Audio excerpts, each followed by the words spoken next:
ভাইরা আমার, তাহলে জাহান্নাম থেকে নিজে বাঁচো, আহালকে বাঁচাও। প্রত্যেক মা বাবা নিজে নামাজ পড়লে হবে না, সন্তানকে নামাজের দাওয়াত দিতে হবে। নিজে পর্দা করলে হবে না, সন্তানকে পর্দার দাওয়াত দিতে হবে। বিরোধিতা করলে বাধা প্রদান করতে হবে।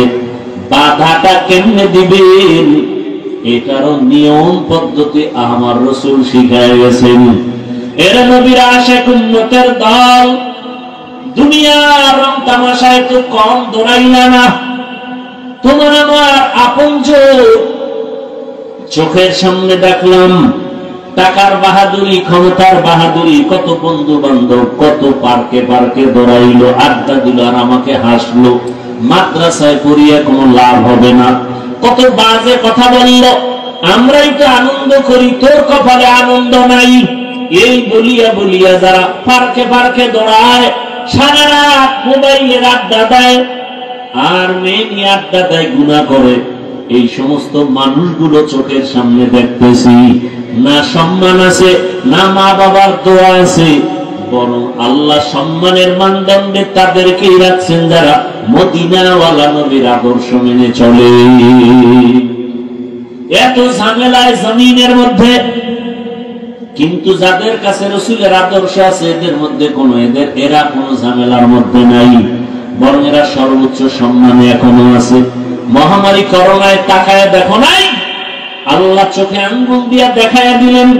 ও টাকাওয়ালারা, গোটা দুনিয়া স্তব্ধ হয়ে গেল, স্কুল বন্ধ, কলেজ বন্ধ, চাকরি বন্ধ, ব্যবসা বন্ধ। বাবারে করোনায় ধরে ফেলছে। শিক্ষিত দুইটা কুলাঙ্গার সন্তান মাস্ক লাগাইছে, ট্রিপল মাস্ক, বাবার কাছে যায় না, লাশের কাছেও যায় না, করোনা মরার ভয়। শেষ পর্যন্ত এলাকার গরিবদের বলে টাকা দিব, লাশটারে টাইনা রাস্তায় ফালায় দে, ঘরে রাখা যাবে না। বাবার লাশটা টেনে ফালায় দিছে। শিক্ষিত কুলাঙ্গারেরা জানালা দিয়েও তাকায় দেখলো না বাবার লাশের কি হালাত। বুঝা যায় ওনারে জাতি। ওই সময় আমার দেশের টুপিওয়ালা আলেমরা আমার দেশের শত শত করোনার লাশ নিজেরা হাত দিয়ে কাঁধে দিয়ে গোসল করাইছেন, কাফন পরায়, জানাজা পরায় কবরে রাখছেন। একজন হুজুরেও করোনায় মরে না। স্কুল কলেজ বন্ধ, ব্যবসা বন্ধ, চাকরি বন্ধ, ভার্সিটি বন্ধ, সব ব্যবসা বাণিজ্য, ফ্যাক্টরি, গাড়ি সব বন্ধ। ইতিহাস ভুলিয়া যাইও না, ওই মুসিবতের সময় কিন্তু কোরআনের একটা মাদ্রাসা বন্ধ হয় নাই। কি ভাই, সত্য কথা বলতে কষ্ট লাগে না? আল্লাহ দেখায় দিলেন কোরআন যেমন চিরন্তন, এর সাথে যাদের সম্পর্ক থাকবে তাদেরও সম্মানটা চিরন্তন। এরা দুনিয়ার বাদশা, আখিরাতেও বাদশা। চেয়ারম্যানের চেয়ারের মেয়াদ শেষ, এমপি সাহেবের মেয়াদ শেষ, কিন্তু কোরআনওয়ালারা যেই চেয়ারে বসে আছে এই চেয়ারের তো কোনো মেয়াদই নাই। শেষ আবার কিসের শেষ? এই সম্মান কে দিচ্ছেন? টাকার কারণে, ক্ষমতার কারণে? একমাত্র রাসূলের আদর্শের কারণে। অতএব আমি বলবো যুবক বাবারা, ও পর্দার আরামের মা বোনেরা, ও বৃদ্ধ বাবাজি, ব্যবসায়ী, চাকরিজীবীরা, দুনিয়ার রং তামাশা মানুষ শখ লাগায় করে। মনের শখ ছিল একটু গান শুনবেন, নাচ দেখবেন, খুব মজা করছেন না? এবার দিনের সাথে বলবো তওবা করে ফিরে আসেন।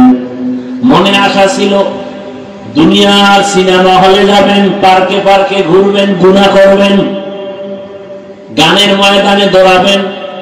জীবনে তো কম পার্কে দৌড়াইলেন না। ও যুবক বাবারা, আমি কিন্তু একবারও এতক্ষণ যে বয়ান করছি একবারও কিন্তু বলি না এই বরিচং এলাকার মানুষ তোমরা সবাই আমার মতো টুপি লাগাও, বলছি? একবারও কিন্তু বলি না দাড়ি রাখো, একবারও কিন্তু বলি না মাদ্রাসায় যাও, কলেজ বন্ধ করো, একবারও বলি না আমার মতো জামা লাগায় হুজুর হও, তাবলীগে যাও, পীরের কাছে যাও, একবারও বলি নাই। বরং সারা বাংলাদেশে আমি একা খুব জোর লাগায় বলি, জানা নাই আর কেউ বলে কিনা আমি নিজের থেকে জোর দিয়ে বলি, ও যুবক, স্কুল ছাড়িও না, কলেজ ছাড়িও না, লেখাপড়া করো, করো, ডাক্তার হও, করো, ইঞ্জিনিয়ার হওয়া হও, প্রফেসর হতে চাও, ধন্যবাদ, ও চাকরিজীবী, চাকরি করো, ও ব্যবসায়ী বাবা, ব্যবসা করো, ছাড়িও না। তাহলে আমি বয়ান করবো কি? আমার বয়ান সব কথার একটা, তুমি চাকরির জায়গায় থাইকা জান্নাতের টিকিট রেডি করো, ব্যবসার জায়গায় থাইকা জান্নাতের টিকিট রেডি করো, স্কুল কলেজ ভার্সিটিতে থাইকা জান্নাতের পথটাকে ওপেন করো। করার মতো পথ আছে না নাই? আপনারা বলেন। আমি বানায় বলতেছি, কি ব্যবসার লাইনে থাইকে কি জান্নাতে পাওয়ার রাস্তা নাই? রহমতের নবী ১৫০০ বছর আগে বলে গেছেন, আত-তাজিরুস সুদুকুল আমিন মা'আন নাবিয়্যিন। নবী বলেন, যারা সততার সাথে ব্যবসা করবে আমি রাসূলের সাথে জান্নাতে থাকবে। তাহলে ব্যবসার লাইনে থাইকে কি জান্নাত পাওয়ার সুযোগ নাই? ও আমার যুবক বাবারা, তোমার মতো যুবক জীবনে মাদ্রাসায় পড়ে নাই, আলিফ বা তাও শিখে নাই, এমন যুবক স্কুলে পড়ে, কলেজে পড়ে, ব্যবসা করে, চাকরি করে, 5 ওয়াক্ত নামাজ পড়ে নাই। ভাই সত্য কথা স্বীকার করেন। তাহলে আমি কেন বলবো কলেজে পড়লে জাহান্নামে যাবে? আমি কেন বলবো স্কুলে পড়া হারাম? না, স্কুলে পড়ুয়া কত শিক্ষক শিক্ষিকা 5 ওয়াক্ত নামাজ পড়ে। আপনার কাছে আমার প্রশ্ন, আপনি কেন পারেন না? জবাব দেন।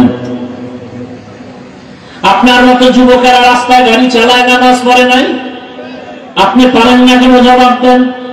আমার দ্বারা না দিলেও মাওলার কাছে তো দিতে হবে। ও আমার কলিজার যুবক, ডাক্তার, প্রফেসর, ইঞ্জিনিয়ার 5 ওয়াক্ত নামাজ পড়ে এমন নাই, ব্যবসা করে, নামাজ ছাড়ে না, তুমি কেন পারবা না রে বাবা? ও পর্দার আড়ালের মা বোনেরা, আপনাদের দাম কত? বর্তমানে বেঈমান, মুনাফিক এরা চিৎকার দিয়া বলে ইসলাম নারীর অধিকার দেয় নাই, অধিকারের জন্য আম্মা জানেরা রাস্তায় নামছে, মিছিল করে। আল্লাহর কসম একবার, আল্লাহর কসম 2 বার, আল্লাহর কসম 3 বার, ইসলাম ছাড়া নারীদের অধিকার সম্মান আর কেউ দেয় নাই। সব ধর্মে নারীদের উপরে করছে জুলুম, ইসলাম একমাত্র নারীর সম্মান ঠিক রেখেছে। বুঝে না? বুঝার মতো মেধা নাই, মেমোরি আছে, জিবি নাই। মেমোরি আছে, জিবি যাও আছে তা হ্যাং হয়ে গেছে। আল্লাহ হেদায়েত দান করুন। পর্দার আড়ালের আম্মা জান, আপনারা কি জানেন রহমতের নবী মক্কা নগরীতে কেমন টাইমে আছেন? যেই সময় মক্কার মানুষ নারীদের অবহেলা করে, যেই সময় কন্যা সন্তান হলে মা বাবা লজ্জা পায়, বাবা রাগ করিয়া লজ্জায় সন্তানকে জ্যান্ত মেরে ফেলে, এমন সময় রাসূল আয়েশা কন্যা হত্যা বন্ধ করালেন, নারীদের সম্মান অক্ষুণ্ণ করলেন, বিধবাদের সম্মান নবী নিজেই রক্ষা করতে গিয়া 25 বছরের যুবক, রহমতের নবী তো নবী, যার কোনো তুলনা নাই, সেই নবীর যদি 25 বছরের যৌবনটা আরো কত পাওয়ার। এরপরও আল্লাহ তারে তো স্পেশাল করে বানাইলেন। সেই সময় নবী ভরা যৌবনে বিবাহ করলেন 40 বছরের বিধবা নারী। কাকে? খাদিজাতুল কুবরা রাদিয়াল্লাহু আনহা। তাও 2 জন স্বামী বিদায়ের পরে 3য় স্বামী নবী। ওদিকে 5টা সন্তান অলরেডি হয়ে গেছে আম্মা জান খাদিজা। কত বড় নিকৃষ্ট জালেম! বলে রাসূল যৌবনের চাহিদা মিটাইতে না পাইরা নবী একাধিক বিয়ে করছে। নাউযু বিল্লাহি মিন যালিক। নবীজি একাধিক বিয়ে করছেন, সেই প্রেক্ষাপট সম্পূর্ণ দ্বীন ও ইসলামের স্বার্থে, আর কোন ব্যক্তি স্বার্থ না। কেউ যদি প্রমাণ দিতে পারে যে না দুনিয়ার স্বার্থে, বয়ানের জগৎ থেকে কানে ধরে বিদায় হয়ে যাব। রাসূল শুধু দ্বীনের সাথে বিবাহ করেছেন একাধিক, তাও খাদিজা রাদিয়াল্লাহু আনহা 40 বছরের বিধবা নারী, যতদিন হায়াতে জিন্দা ছিলেন নবী দ্বিতীয় বিবাহ করেন নাই। করছেন না? ভাইরা আমার, বড় কঠিন হালাত। এরা আম্মা জান, আপনারা যদিও নবী না, তবে আপনাদের মর্যাদা আপনারা নবীদের মা, সাহাবায়ে কেরামদের মায়ের মতোই তো আপনাদের সম্মান। আপনারা খাদিজা রাদিয়াল্লাহু আনহার মতো নারী, ফাতেমা রাদিয়াল্লাহু আনহার মতো দামি নারী, আম্মা জান আয়েশা রাদিয়াল্লাহু আনহার মতো দামি নারী। জমিনে নিকৃষ্ট এক বেঈমান ফেরাউন, জানেননি তার স্ত্রীর নাম কি? কথা বলেন না কেন? আসিয়া কত বড় দামি, যত বড় বেঈমান ফেরাউন কত বড় দামি আল্লাহর কাছে আসিয়া। দেখছেননি কারবার? দুনিয়ার নিকৃষ্ট বেঈমান ফেরাউন, আর তার ঘরে আছে পৃথিবীর শ্রেষ্ঠ নারী আসিয়া। কেমন দামি! রহমতের নবী বলেন, কিয়ামতের দিন আসিয়ার সাথে মুহাম্মদের সাথে বিবাহ হবে। এরে আম্মা জানেরা, এত বড় বেঈমানের ঘরে থাকি আসি আমার আল্লাহকে ভুলেন নাই। আর আপনার স্বামী তো ফেরাউনের মতো খারাপ না। আপনি যদি নামাজ পড়েন, আপনার স্বামী তো বাধা দেয় না। আপনি যদি পর্দা রক্ষা করে চলেন, আপনার স্বামী তো বাধা দেয় না। আপনি যদি নামাজ পড়েন, সন্তানকে নামাজি বানান, স্বামী বাধা দেয় না। আপনি তো পারতেন চেষ্টা করলে নিজেও জান্নাতি হতে, স্বামীটাকেও জান্নাতি বানাইতে। ও আম্মা জানেরা, মা মনে করে স্বামীর সম্পদ আমার না, এই জন্য বাতাসে উড়ায়। অনেকের স্বামী বিদেশ থাকে, লাখ লাখ টাকা পাঠায়, শেষ সময় এসে দেখে টাকা নাই, স্ত্রী বাতাস উড়ায় দিছে। অথচ আম্মা জানের মনে করা উচিত স্বামীর সব সম্পদ এগুলো স্ত্রীর, কারণ পৃথিবীতে কোন স্বামী নিজের জন্য কষ্ট করে কামাই করে না, সব স্ত্রী সন্তানের জন্য করে। নিজে না খাইয়া থাকলেও মনে কষ্ট নাই, স্ত্রী সন্তান যদি না খায় থাকে, ওই রাতে স্বামীর চোখে আর ঘুম আসে না। এরে আম্মা জান, আপনার স্বামী যদি মরিয়া যায়, সন্তান তো আপনার চলে আসবে।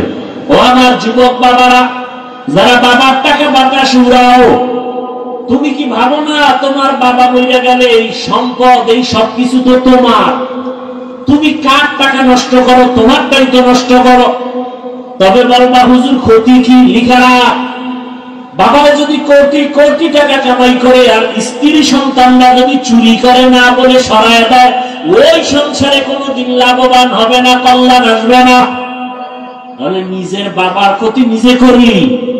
বাবায় মরে গেলে সংসার তো তোমার হাতে নিতে হবে, বাবার ব্যবসা বাণিজ্য তোমাকে মেনটেন করতে হবে।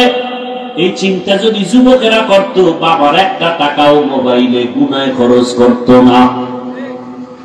ও যুবক বাবা, আমি তোমাকে আবারও বলছি, তুমি আমার মতো হুজুর হও বলি না, বরং তুমি যে লাইনে থাকো 5 ওয়াক্ত নামাজ পড়ো, মনে বুঝাও মন। জীবনে কত নামাজ ছাড়লাম, মনে চাইছে গান শুনবো, শুনছি, মনে চাইছে সারা রাত মোবাইল চালাবো, চালাইছি, মা বাবায় বাধা দিছে, শুনি নাই, মনে চাইছে পার্কে যাবো, দৌড়ায় গেছি, মনে চাইছে কক্সেস বাজারে যাবো, দৌড়ায় গেলাম। গুনাহ করতে করতে করতে করতে এখন আমার গুনাহ ছাড়া কিছুই দেখি না। এখন কয়দিন আর চললো, আমার পাশের কত যুবক দেখি নামাজ পড়ে, আমার লাইনের কত বন্ধু যুবক দেখি এরা ব্যবসা করে নামাজ পড়ে, চাকরি করে নামাজ ছাড়ে না, গাড়ি চালায় নামাজ ছাড়ে না। আমি কেন পারবো না? আল্লাহ যদি হেদায়েত রাখেন, তওবা করো। ও আল্লাহর কাছে মনে মনে বলে, হে মালিক, জীবনে বহু নামাজ ছাড়লাম, বহু বেপরদায় চললাম। ও আল্লাহ, কেউ জানে না, তুমি জানো কত গুনাহ করেছি। দরওয়াজা জানালা বন্ধ করে গুনাহ করেছি, মোবাইলের দিয়ে তাকায় তাকায় চোখের গুনাহ করেছি, জবানের গুনাহ করেছি, কানের গুনাহ করেছি, হাতের গুনাহ করেছি। দুনিয়াতে টাকার বাহাদুরেরাও একা এতিম হইয়া চলে গেল, টাকা তার কবরে গেল না, টাকা তাকে বাঁচাইতে পারলো না। যমুনা গ্রুপের মালিক করোনায় মরে গেছে, বাঁচাইতে পারে নাই। আজকে তার টাকা পয়সা সব আছে, কিন্তু বিদায় বেলা 3টা সাদা কাফনের প্যাকেট হয়ে চলে গেল। আমার মাওলার কোরআন সত্য, কোনো সন্দেহ নাই। ওই কোরআনে যা আছে তাও সত্য। গুনাহগারের জন্য জাহান্নাম, নেক আমলওয়ালাদের জন্য জান্নাত। আল্লাহ ওয়াদা করেছেন গুনাহ থেকে এখনো সময় আছে, তওবা করো। ও যুবক বাবারা, পর্দার আড়ালের মা বোনেরা, আপনার মতো কত মা এই এলাকায় এখনো তালাশ করলে পাবেন, বেপর্দায় চলে না, নামাজ ছাড়ে না, স্বামীর মাল নষ্ট করে না, স্বামীর মাল হেফাজত করে, নামাজ পড়ে, পর্দা করে, সন্তানগুলোকে আদর্শ ডাক্তার বানাবার ফিকির করে, মেহনত করে। আম্মা জান, আপনারা কেন পারবেন না? একটা ভালো সন্তানের মা হইয়া কবরে যাবেন, সন্তানটাকে আদর্শ ডাক্তার বানান, সন্তানটাকে আদর্শ ইঞ্জিনিয়ার বানান। আদর্শ বলতে রহমতের নবীর আদর্শ, কারণ নবীর আদর্শ পাক, নবীর আদর্শ ছাড়া ভিন্ন সমস্ত আদর্শ না পাক। ওই নবীর আদর্শওয়ালা ইঞ্জিনিয়ার যদি বানাইতে পারেন, ওই ইঞ্জিনিয়ার দুনিয়ার কাজ করবে, কোরআন পড়বে, নামাজ পড়বে, মা বাবার জন্য দোয়া করবে। এখনো সময় আছে, তওবা করেন, আল্লাহর কাছে মনে মনে বলেন, হে আল্লাহ, আর নামাজ ছাড়বো না, আর দাড়ি কাটবো না, বেপরদায় চলবো না, মা বাবাকে কষ্ট দিব না। ওলামায়ে কেরামের পরামর্শ দোয়া নিয়া নবীর আদর্শ মেনে জীবনটাকে চালাবো। ব্যবসা করি, চাকরি করি, লেখাপড়া করি, আর নামাজ ছাড়বো না, ওলামায়ে কেরামের সাথে বেয়াদবি করবো না, নবীর সুন্নাত অনুযায়ী জীবনটাকে ধন্য করবো। তওবা করার মতো যদি কারো অন্তর তৈরি হয়, নিয়ত হয় মুনাফিকি না থাকে, খাঁটি তওবার নিয়ত যাদের আছে, দুটো হাত আমার আল্লাহকে দেখাইয়া দেই। আয় আল্লাহ, হাতগুলো কবুল করে নেন, তওবা কবুল করে নেন। আয় আল্লাহ, আমরা তওবা করতেছি, আর নামাজ ছাড়বো না, বেপরদায় চলবো না, উলামায়ে কেরামের পরামর্শ নিয়ে চলবো, নবীজির আদর্শ নিয়ে চলবো। আমাদের তওবা কবুল করে নেন, গুনাহ মাফ করে দেন। তওবার উপরে মজবুত হইয়া মরণ পর্যন্ত মজবুত হয়ে চলার তৌফিক দান করেন, আমিন।